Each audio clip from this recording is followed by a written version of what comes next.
를 드렸고요. 저는 오늘 사진 한 장으로 하나님을 보라라는 제목을 가지고 말씀을 시작하고자 합니다. 이 사진은 케빈 카트라는 남아프리카 공화국 출신의 포토 저널리스트가 찍은 사진입니다. 남수단에서 찍은 사진인데요. 이 아프리카의 독수리가 이 굶어서 앙상한 이제 곧 죽기 일보 직전 같은 그런 아이디에서 마치 먹잇감을 보듯이 지켜보고 있는 장면을 찍은 사진입니다. 이 사진으로만 보면 독수리는 이제 이 아이가 죽을 때까지만 기다리는, 죽을 때만 기다리고 있는 그런 모습처럼 보입니다. 이제 죽기만 하면 이 아이를 먹어야지 하는 모습으로 뒤에 앉아 있죠. 실제로 이 사진의 배경이 되는 남수단에서는 아이들이 굶어 죽는 일이 다반사고 전쟁으로 또 그로 인한 정치적 혼란으로 많은 사람들이 처참하게 죽어가고 있는데요. 이 사진은 1994년도 작품인데 지금까지도 남수단은 내전으로 인해서 여전히 가난하고 극빈국인 나라가 바로 이 남수단입니다. 케빈 카트는 아프리카, 특히 수단의 이러한 상황을 세계에 알리고 도움을 요청하는 사진을 찍게 되는데요. 바로 이 사진이 대표적인 사진입니다. 케빈 카트는 이 사진을 통해서 저널리즘의 노벨상이라고 불리는, 물론 미국 언론인들에게만 해당되는 상이지만 많은 언론인들이 받고 싶어하는 상, 바로 퓰리처상을 1994년에 받게 됩니다. 그리고 타임지가 선정한 세계에서 가장 영향력 있는 사진 100선에도 이 사진이 들어가게 됩니다. 그는 일약 스타가 되죠. 명성과 부를 가져올 수 있는 기회가 온 것이었습니다. 그런데 사람들이 이 사진을 보면서 수군대기 시작했습니다. 저 사진을 찍기 위해 아이를 희생시킨 것 아니냐. 사진을 찍기보다 독수리를 먼저 쫓아내고 아이를 구하는 것이 더 중요하지 않느냐. 사람들은 이제 그를 이렇게까지 말합니다. 명성을 쫓아서 아이의 생명을 희생시킨 사람. 그는 온갖 루머에 시달리게 됩니다. 그는 결국 이 퓰리처상을 1994년에 받게 되는데 그 상을 받고 석 달이 채 안 돼서 그의 차 안에서 스스로 목숨을 끊게 됩니다. 사람들은 그가 자살한 뒤에도 그 사람에 대해 계속 이야기를 합니다. 뭐라고 하느냐? 그는 명예를 위해 생명을 경시한 사람이라고. 상을 타기 위해 아이의 생명을 중요하지 않게 생각한 사람이라고. 그리고 자살한 것까지 연결시켜서 자신의 명예를 위해 생명을 경시한 사람의 마지막은 이러하다고 그렇게 계속적으로 이야기를 합니다. 그리고 그는 희생시킨 아이에 대한 죄책감으로 죽었을 것이라고 그렇게 말을 합니다. 이러한 평가는 실제로 판사들의 판결문에도 이 케빈 카트의 사진을 인용하고 학교 선생님의 윤리 수업에도 인용되고 심지어는 제가 얼마 전에 들은 대형교회 목사님 설교에도 그렇게 인용되는 것을 제가 보았습니다. 그런데 실제 이 사진을 찍은 케빈 카트는 남아프리카 공화국 출신의 백인인데요. 여러분, 남아프리카 공화국은 흑인 차별로 유명한 나라였죠. 소수의 백인들이 다수의 흑인들을 차별해서 그것에 대항해서 노벨 평화상까지 받았던 넬슨 만델라가 나온 나라가 남아프리카 공화국입니다. 카트는 백인이었고 그곳에서 충분한 특권을 누릴 수 있는 위치였지만 그는 인종차별에 대항하면서 흑인들의 편에 서서 사진을 찍어 백인들의 죄악상을 세계에 알리는 역할을 했던 사람이었습니다. 그는 차별과 폭력에 대항하며 약자들의 편에 서서 셔터를 누르던 사람이었죠. 그가 이 수단에 갈 때도 어려운 상황에 있는 수단의 현실을 세계에 알리기 위해 갔던 것입니다. 그리고 그가 이 사진을 찍은 곳은 구호 캠프가 있던 곳이었고 실제로 그 캠프에 들어갈 때 그 NGO 단체에서 전염병의 위험 때문에 현지인들과 접촉하지 않겠다는 약속을 하고 들어가게 됩니다. 그리고 구호 캠프 주변에는 구호식품들이, 부스러기들이 떨어지기 때문에 저렇게 독수리들이 많이 앉아 있다고 합니다. 케빈 카트의 이력을 보면 그가 이 아이가 잡아 먹힐 때까지 기다리며 이 사진을 찍었다라는 생각을 할 수는 없습니다. 그런데도 사람들은 말을 만들기 시작합니다. 케빈 카트의 순간 많은 노력들은 외면한 채 사람들은 자신들이 하고 싶은 말만 합니다. 그리고 자기들이 보고 싶은 대로 보기 시작합니다. 언론들은 심지어 이 아이가 죽었다는 근거 없는 기사로 자신들의 구독료만 올리는데 혈안이 되어 있었습니다.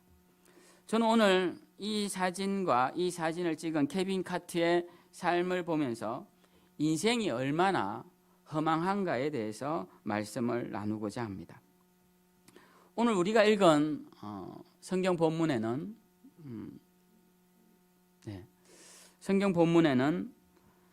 하나님께서 광야에 나가 크게 외치라라는 말씀이 있습니다. 그래서 이사야 선지자가 말을 합니다. 뭐라고 외칠까요? 라고 하니까 이렇게 말씀합니다. 모든 육체는 풀이요 그의 모든 아름다움은 들의 꽃과 같으니 풀은 마르고 꽃이 시들면 여호와의 기운이 그 위에 불미라. 이 백성은 실로 풀이로다. 이렇게 말씀합니다.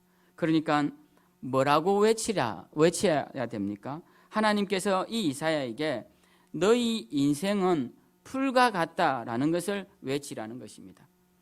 인생은 멋지다, 인생은 화려하다, 그렇게 외치라는 것이 아니라 인생은 풀과 같아서 잠시 있다가 사라지는 그런 허무한 것이다.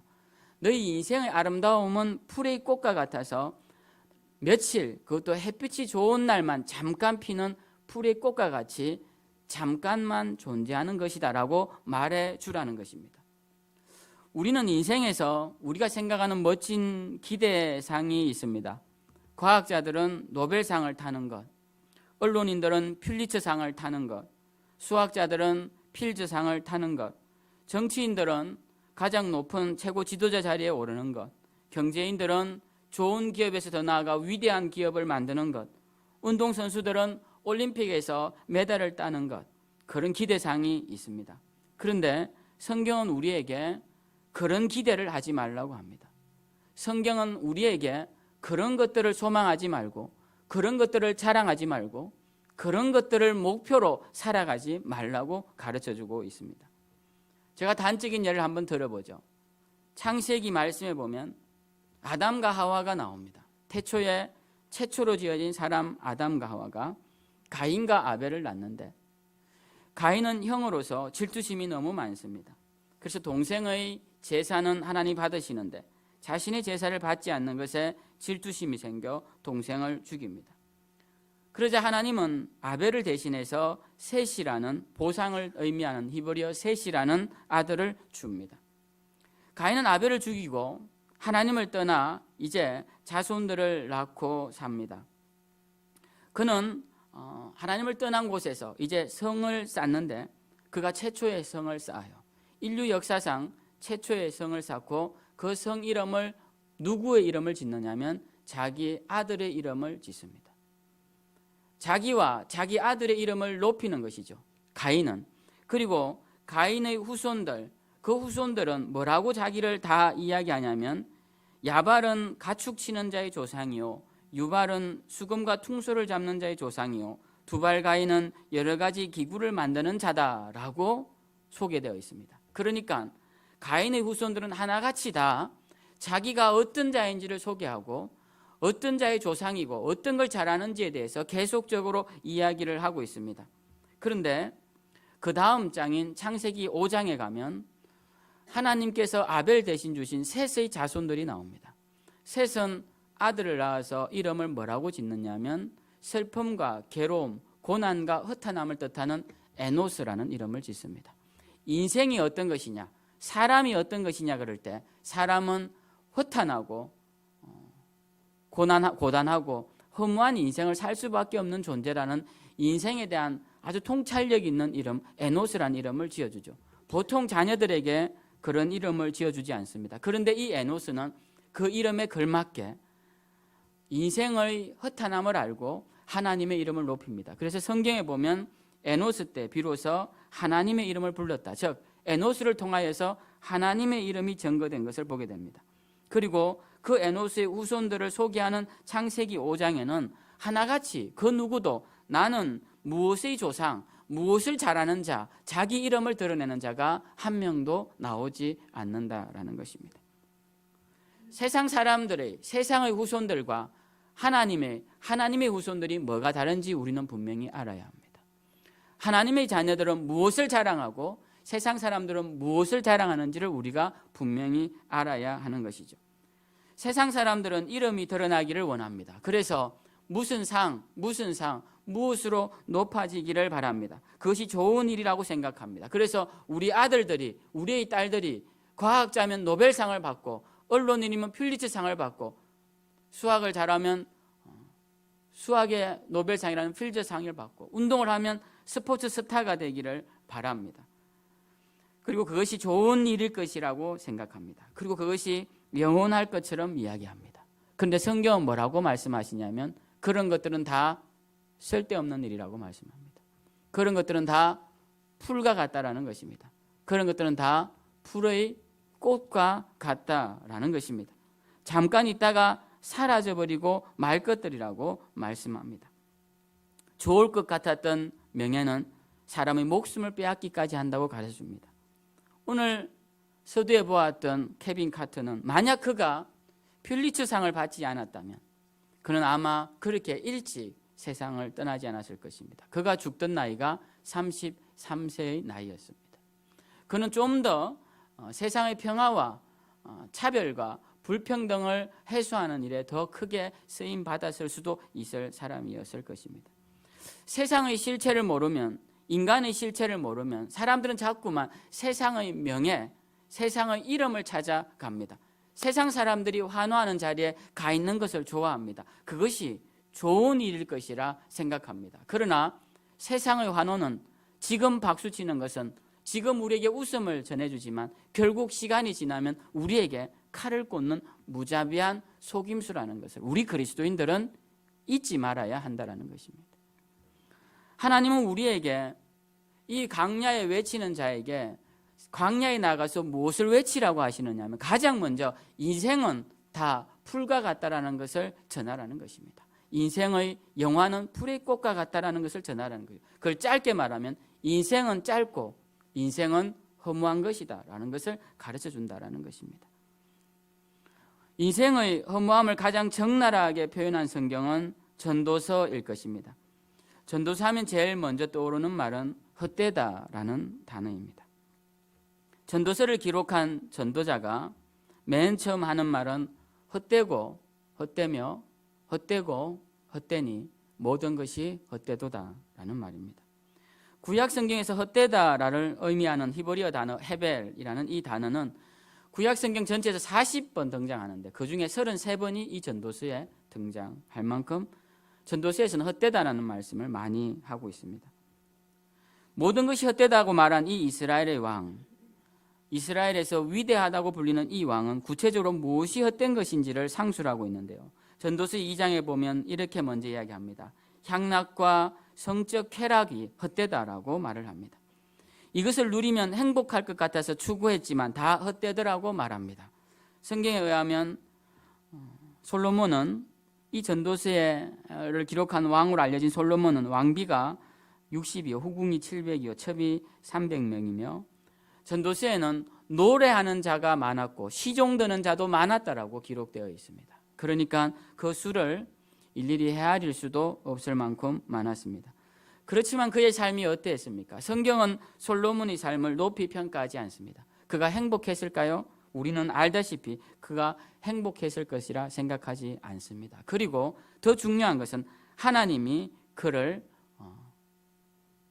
옳게 보지 않으셨다는 것입니다. 하나님께서 솔로몬 때에 나라를 나누어 버리시지 않으신 것은 다윗 때문이었고 솔로몬이 죽자마자 하나님은 그 대가로 나라를 나누어 버리십니다. 그는 하나님 앞에 큰 심판을 당하고 마는 것이죠. 그는 학문과 지식 또한 허무하다라고 이야기합니다. 학문과 지식이 높으면 인생에 의미가 있을 줄 알고 열심히 학문과 지식을 익혔던 솔로몬은 전도서 1장에서 이렇게 고백합니다. 지혜가 많으면 번뇌도 많으니 지식을 더하는 자는 근심을 더하느니라. 전도서 12장에서는 이렇게 또 말합니다. 많은 책들을 짓는 것은 끝이 없고 많이 공부하는 것은 몸을 피곤하게 한다라고 충고합니다. 혹시 아이들이 이 이야기 듣고 공부를 많이 하지 않는 것은 이건 잘못된 부작용입니다. 그런 건 해당되는 게 아니고 솔로몬이 말하는 것은 계속적으로 인생에 있어서 학문을 추구하는 것이 삶의 목표가 되어서는 안 된다라는 의미인 것입니다. 솔로몬은 좀 더 나아가 권력과 재물, 세상의 가치관에 대해서도 언급합니다. 그가 보기에 세상 권력은 권력의 자리에 있을 때만 잠시 좋을 뿐임을 가르쳐 줍니다. 4장 16절에 공동 번역을 제가 한번 읽어보겠습니다. 한없이 많은 백성이 그를 떠받든들 무엇하겠는가? 다음 세대에 가서는 아무도 그를 달갑게 여길 사람이 없을 것이다. 이 또한 바람을 잡듯 헛된 일이다 라고 말합니다. 저는 이 번역이 너무 마음에 와닿았습니다. 한없이 많은 백성들이 그를 떠받들었지만 한 세대만 지나고 다음 세대에 가면 아무도 그를 달갑게 여길 사람이 없을 것이다 라는 겁니다. 며칠 전에 제가 목사 안수를 받고 부목사로 섬기던 교회 담임 목사님이셨던 원로 목사님 사모님이 돌아가셨어요. 돌아가셨습니다. 그래서 제가 장례식장을 다녀왔는데 그분이 담임 목사님으로 계실 때, 담임 목사님으로 계실 때 그 앞에서 많은 사람들이 배우고 또 가까이 하기를 바랬죠. 근데 그 1대 목사님이 은퇴하시고 2대 목사님이 왔을 때 그 1대 목사님이 교회에 오는 것을 굉장히 불편해 했습니다.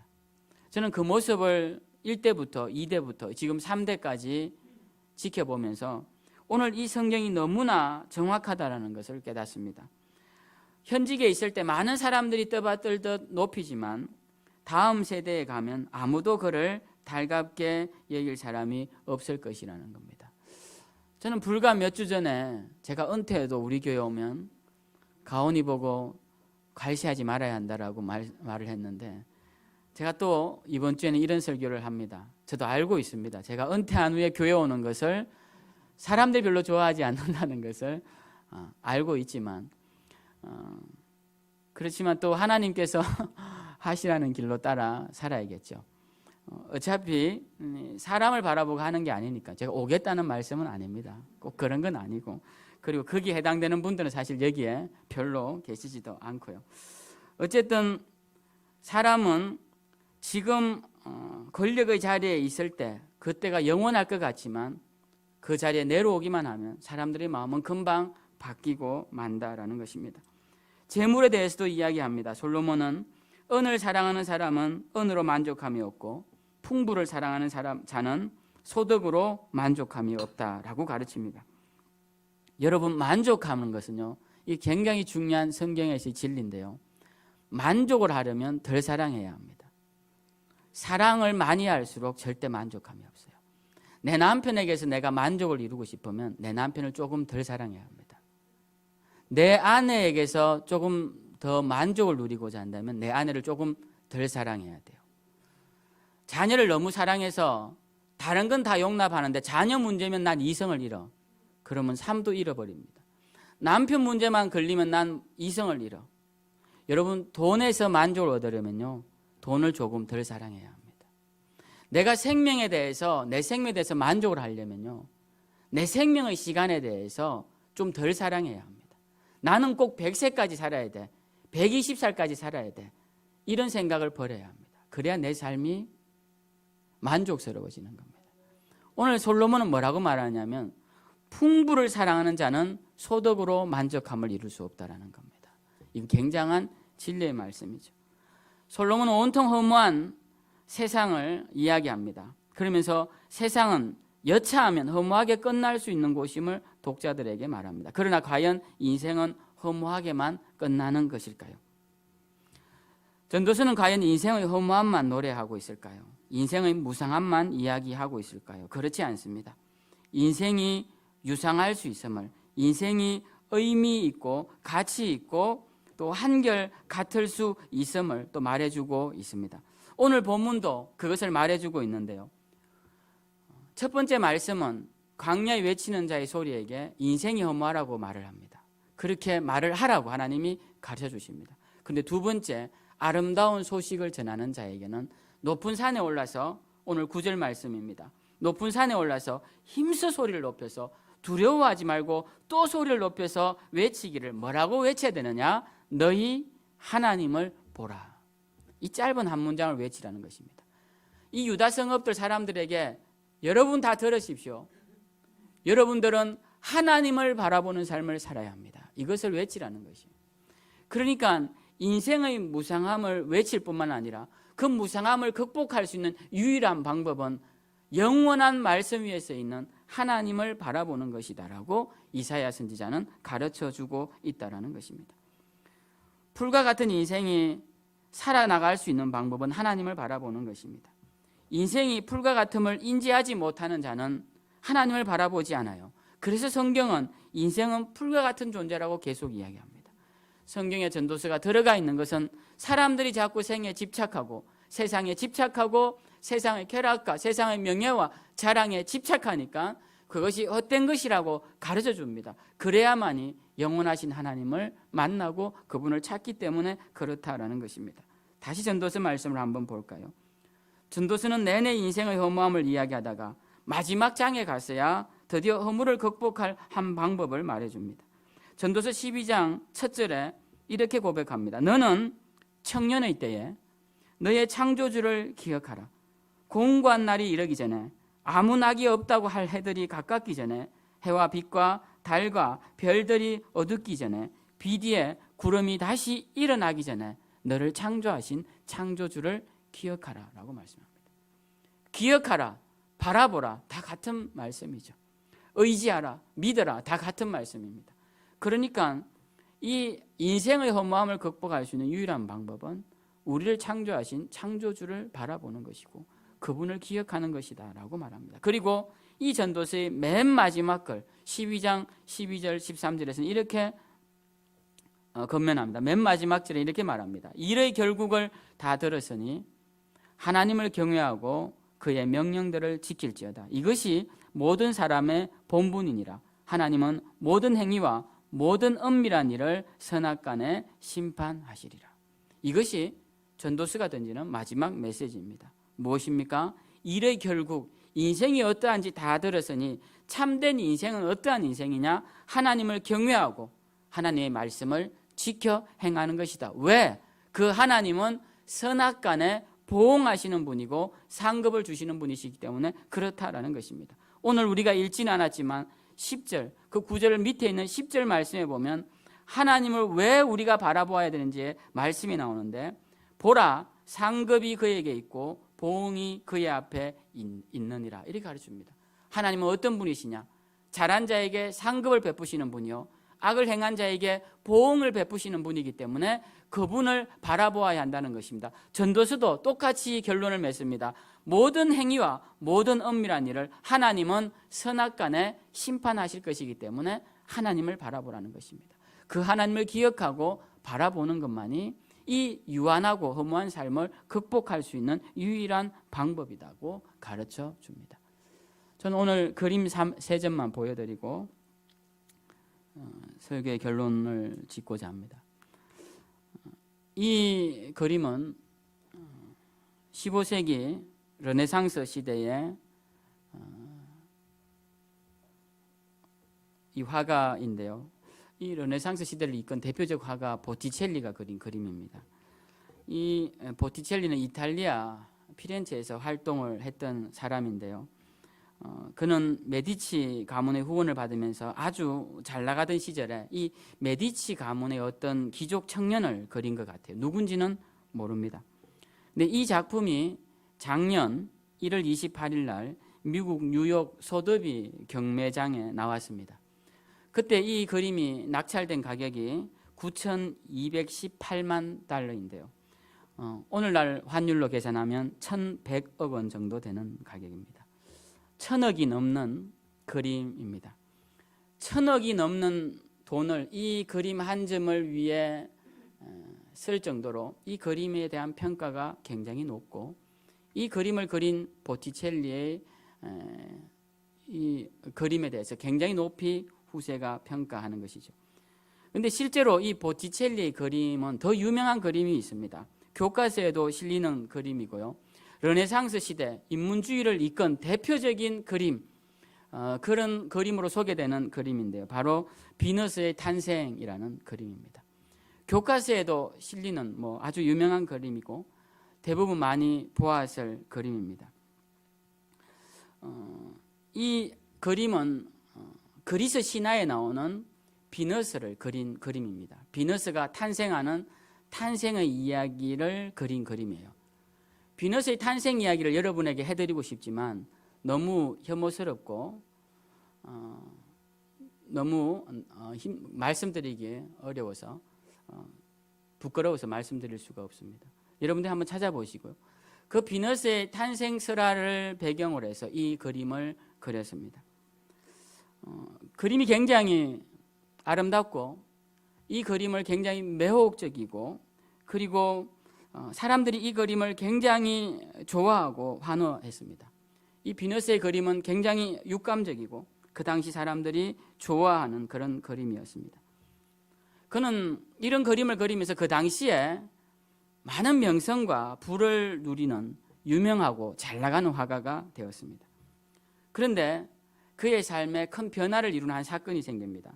그가 있던 이탈리아 피렌체에 도미니크 소속의 수도사이자 설교가이며 종교개혁가인 한 사람이 나타납니다. 그의 이름은 사보나롤라라는 사람인데요.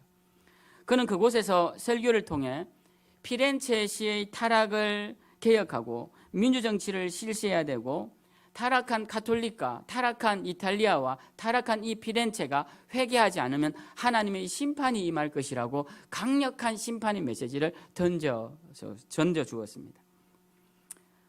그 당시 교황 알렉산더 6세였는데요. 그의 부도덕을 비난하고 로마 카톨릭을 비난하면서 교회가 개혁되어야 된다라고 강력히 주장하던 설교가요 종교개혁가였습니다. 보티첼리가 이 사람의 설교를 듣습니다. 이 사보나롤라의 설교를 듣고 그의 삶이 바뀌어버립니다. 그때부터 그는 그의 설교에 나오는 이교도적인 것, 세상적인 것, 향락적인 것, 쾌락적인 것에 돌아서라는 그 설교에 감명을 받고 그는 다시는 이런 그림을 그리지 않습니다. 물론 사보나롤라는 그렇게 계속 교황청과 대립하다가 그 피렌체 광장에서 불에 타 죽습니다. 그리고 그 모습을 아마 보티첼리는 보았을 것이고 그 뒤로 한동안 이 화가는 그림을 그리지 않습니다. 그러다가 그의 마지막 그림이 나오게 되는데요. 그 그림이 바로 신비한 탄생이라는 그림입니다. 여러분들이 이게 자세히 안 보이시겠지만 그림 중앙에 나오는 아이와 파란 옷을 입은 사람은 예수님과 마리아고 주저앉아 있는 사람은 요셉입니다. 그리고 저 위에 천사가 12명인데요. 12의 천사가 3가지 옷을 입고 하나님께 찬양을 올리는 장면이 나오고 밑에는 창을 든 마귀와 귀신들이 짓밟히는 장면이 나오고 예수님의 탄생을 기뻐해서 밑에 보면 천사와 사람들이 껴안고 있는 장면이 나오고 있습니다. 그러니까 이 보티첼리는 비너스의 탄생을 그리던 이 보티첼리는 신비한 탄생이라는 이름의 이 그림을 그립니다. 이 그림이 그의 마지막 그림입니다. 그리고 이 그림에만 유일하게 보티첼리가 서명을 하고 날짜를 씁니다. 제작 연도를 씁니다. 그리고 저렇게 3가지 그리스어로 문장을 그림 메뉴에 보면 써놓은 게 보이시죠? 저게 요한계시록 말씀인데요. 심판이 임할 것이다라는 메시지입니다. 그렇게 이제 작품을 하고 그의 작품은 더 이상 역사 속에 나오지 않습니다. 사람들의 반응이 어떠했을까요? 사람들의 반응은 그때부터 이 보티첼리에게서 점점 관심이 멀어지기 시작합니다. 사람들은 그의 그림을 알아주지 않습니다. 이러한 그림을 비난하기 시작합니다. 그의 그림이 다시 변질되었다고 그를 알아주지 않습니다. 실제로 보티첼리는 사보나롤라의 설교를 듣고 그림의 방향을 바꾼 이후부터 그의 명성은 점점 사그라들다가 말년에는 굉장히 가난한 삶을 살았다고 해요. 우리는 신앙으로 회귀한 보티첼리의 모습을 보면서 어떤 생각이 듭니까? 여러분이 보시기에는 어떤 그림이 더 마음에 드십니까? 세상 사람들이 환호하는 그림은 답이 정해져 있습니다. 근데 우리는 이것을 보면서 무엇을 알아야 하냐면 세상이 좋아하는 방식이 있다는 거예요. 세상에서 유명해지려면 세상이 좋아하는 방식으로 나아가야 합니다. 하나님 앞에서 아름답고 하나님 앞에 귀하게 쓰임받으려면 하나님이 좋아하는 방식으로 나아가야 한다는 거예요. 그런데 우리는 우리뿐만 아니라 우리 자녀들도 그리고 우리 주변에도 모두가 세상이 높이는 방식으로 나아가게끔 말합니다. 제가 설교 서두에 말씀드렸던 그 한 작가, 그 사진 작가의 죽음을 한번 생각해 보십시오. 세상의 가장 꼭대기에 무엇이 있는지 생각해 보십시오. 언론인의 가장 꼭대기에 있는 그 너머에는 무엇이 있는지 우리가 생각해 보아야 한다는 것입니다. 저는 오늘 이 두 그림을 보면서 우리는 과연 무엇을 추구하고 있는가를 한번 생각해 보아야 한다는 것이죠. 우리는 겉으로는 주님의 탄생을 기뻐하는 것 같지만 세상이 환호하는 비너스의 탄생에 더 우리도 환호하고 있지는 않은가. 여러분의 언어를 살펴보면 됩니다. 우리의 입술이 무엇을 자꾸 이야기하나를 보면 돼요. 우리가 자꾸 무엇을 자랑하고 무엇을 자꾸 드러내고 무엇을 자꾸 하라고 이야기하는가를 보면 안다라는 겁니다. 그럼 그 사람이 비너스의 탄생을 쫓는 사람인지 신비한 예수 그리스도의 탄생을 쫓는 사람인지 알 수가 있다라는 것입니다. 오늘 저는 이 설교를 통하여서 이 세상이 추구하는 방식으로 여러분들이 나아가지 않기를 바랍니다. 세상을 따라가는 삶, 세상이 좋다고 하는 삶, 세상의 부귀와 영화, 명예와 자랑하며 그것을 따라가는 삶은 자신의 삶이 결국 풀과 같은 것이요 그 얻었던 모든 것이 풀의 꽃과 같은 것임을 더 절실히 깨달을 수밖에 없다라는 것입니다. 그러나 우리 그리스도인들은 인생의 무상함에서 끝나지 않습니다. 왜? 이사야 선지자가 외친 고함처럼 우리는 하나님을 바라보는 자들이기 때문에 그렇습니다. 더 정확하게는 하나님을 바라볼 때 그것이 가능하다라는 것입니다. 우리의 하나님을 바라볼 때 우리는 우리의 삶이 가치 있고 의미 있고 결코 무상하지 않은 삶을 살게 될 것입니다. 저는 어제 제 아내에게 카톡을 보냈습니다. 저녁에. 생전 그런 일은 안 하는데 제가 뭐라고 보냈냐면 정확히 기억은 나지 않는데 나는 지금 행복해. 나는 지금 행복하다고 내 스스로에게 말하고 있어. 그게 무슨 말인 것 같습니까? 행복하지 않다는 겁니다. 굉장히 스트레스가 심하다는 거예요. 그래서 제가 지금 행복해. 나는 지금 나에게 행복하고 하다고 지금 말하고 있어. 그러니 당신도 나한테 행복하게 보이도록 그렇게 격려해주고 힘이 되어줬으면 좋겠다. 그런 말은 안 썼지만 그 말이죠. 네. 나는 행복해. 나는 행복하다고 나 스스로에게 말하고 있어. 여러분 우리 삶의 가치를 어디에 두느냐가 굉장히 중요합니다. 내가 행복해지려면 내가 지금 세상 가운데서 누리지 못한 것에 초점이 맞춰지면 내 삶은 행복해지지 않습니다. 저는 설교를 준비하고 이 강단에 올라올 때마다 그 전 시간에 앉아서 항상 이젠 괜찮아. 다 끝났어. 내가 사람들에게 보이려고 하는 게 아니잖아. 늘 이렇게 스스로에게 암시를 줍니다. 그렇게 스스로를 자꾸만 채찍질하고 돌이키지 않으면 벌써 제 눈에는 사람들의 눈이 보이고 사람들의 관심이 보이고 사람들의 반응이 보입니다. 여러분들은 예배를 굉장히 잘 들으시는 것 같죠? 제가 왜 초점을 한 군데만 맞추고 설교를 하는지 아십니까? 시험에 들지 않기 위해서 그런 거예요. 지금도 자고 있는 사람이 있고 지금도 핸드폰을 하고 있는 사람이 있고 지금도 딴 생각을 하고 있는 사람, 저는 그분들을 원망하거나 제가 한 번도 설교 시간에 그러지 마세요라고 한 적이 없습니다. 그죠? 그러지 마라고 한 적이 없습니다. 네. 사람을 바라보면 그것이 실족이 되고 힘을 잃고 시험에 듭니다. 그러나 설교도 여러분에게 하는 것이지만 저는 지금 하나님 앞에 서 있는 것이고 여러분은 한 인간 젊은 목회자를 보고 있지만 여러분은 이 목회자의 입술에서 나오는 하나님의 음성을 듣는 것이에요. 그래서 하나님과 여러분이 직접 만나는 것이고 저도 하나님과 만나는 장면이기 때문에 저도 하나님 앞에 서 있다는 생각을 늘 하게 됩니다. 하나님 앞에 서 있지 않고 세상을 바라보면 우리는 비너스의 탄생으로 나아가게 됩니다. 비너스의 아름다운 몸에 빠지게 되고 세상의 환호에 빠지게 되는 것입니다. 그러나 우리가 주님을 바라보면 우리의 삶은 가치 있고 의미 있고 그리고 그것은 절대 무상하지 않음을 알게 될 것입니다. 사도 바울은 고린도전서 15장 58절에서 주님을 바라보며 주를 위해 살아가는 자들을 향하여 이렇게 격려합니다. 여러분 견실하며 흔들리지 말고 항상 주의 일에 더욱 힘쓰는 자들이 되십시오. 왜냐? 여러분의 수고가 주 안에서 헛되지 않기 때문에 그렇습니다. 이렇게 당부하는 이유는 그들이 자주 넘어지고 실족하기 때문에 그런 것입니다. 그래서 바울은 절대 힘들더라도 넘어지지 말고 나아가십시오. 왜?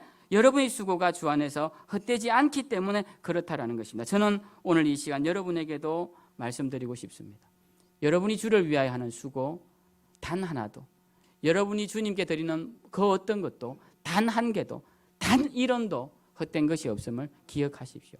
하나님은 그 모든 것들을 다 기억하시고 세상이 줄 수 없는, 세상 사람은 잠깐 연락하다가 환호하다가 바로 비수 같은 칼을 들고 우리를 달려오지만 우리 하나님은 그러지 않으시고 우리의 수고와 헌신을 기억하시고 반드시 그 상급을 허락하시는 분이심을 잊지 마시고 오늘도 주만 바라보고 주를 위해 나아가는 저와 여러분들 다 되시기를 주님의 이름으로 축원드립니다.